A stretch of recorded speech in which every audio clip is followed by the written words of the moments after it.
Assalamualaikum warahmatullahi wabarakatuh.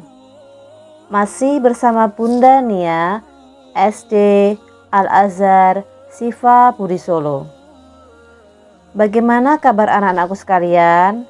Semoga kalian semuanya selalu dalam keadaan sehat walafiat, bersemangat, dan selalu dalam perlindungan Allah Subhanahu wa Ta'ala.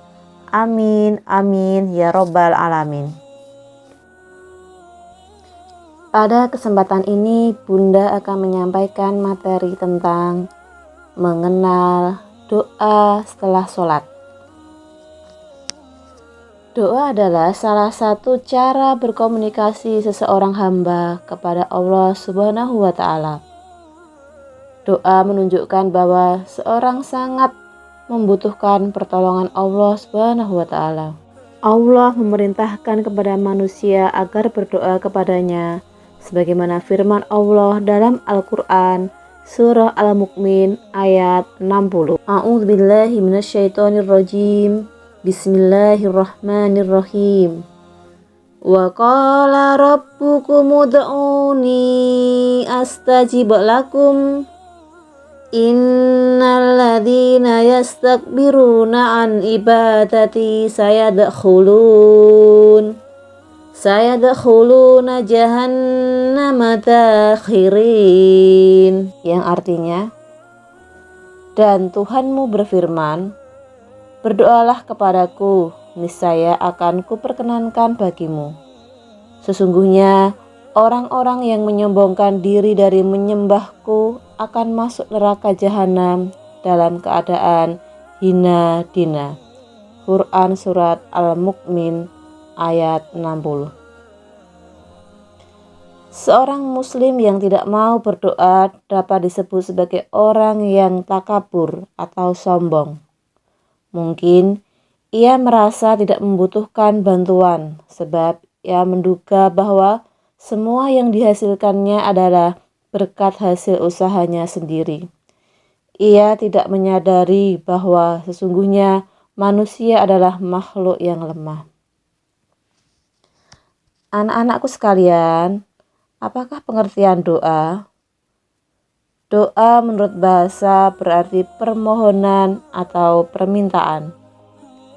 Adapun menurut istilah, berdoa berarti mengajukan permohonan kepada Allah untuk mendapatkan kebaikan yang diharapkan.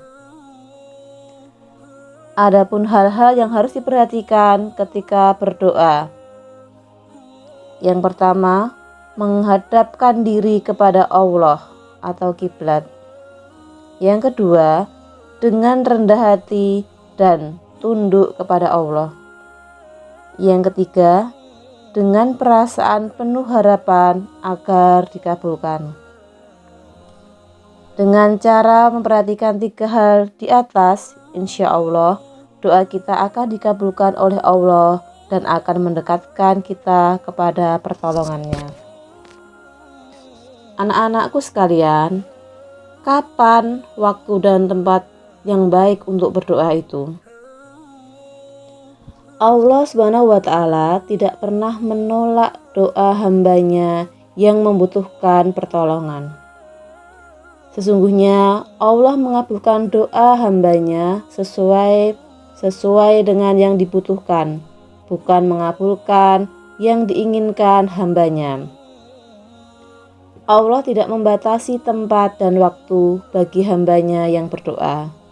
Namun, agar doa kita mendapat prioritas utama dan dikabulkan Allah, maka terdapat waktu-waktu yang terbaik untuk berdoa. Para ulama menentukan waktu dan tempat yang baik digunakan untuk berdoa, yaitu yang pertama, waktu antara adzan dan iqamah. Muhammad Rasulullah SAW bersabda, tidak akan ditolak suatu doa yang dipanjatkan antara waktu azan dan iqamah. Hadis riwayat Tirmidzi. Yang kedua, waktu sepertiga malam yang akhir dan sesudah sholat wajib. Muhammad Rasulullah SAW bersabda, Tuhan turun ke langit dunia pada sepertiga malam yang akhir, dan berfirmanlah Dia, siapa yang berdoa kepadaku, maka aku akan perkenankan doanya. Siapa yang meminta ampun kepadaku, maka aku ampuni dia. Hadis riwayat Bukhari dan Muslim. Abi Umamah radhiyallahu anhu mengatakan, seseorang bertanya kepada Rasulullah, "Ya Rasulullah, kapankah doa itu paling didengar oleh Allah?"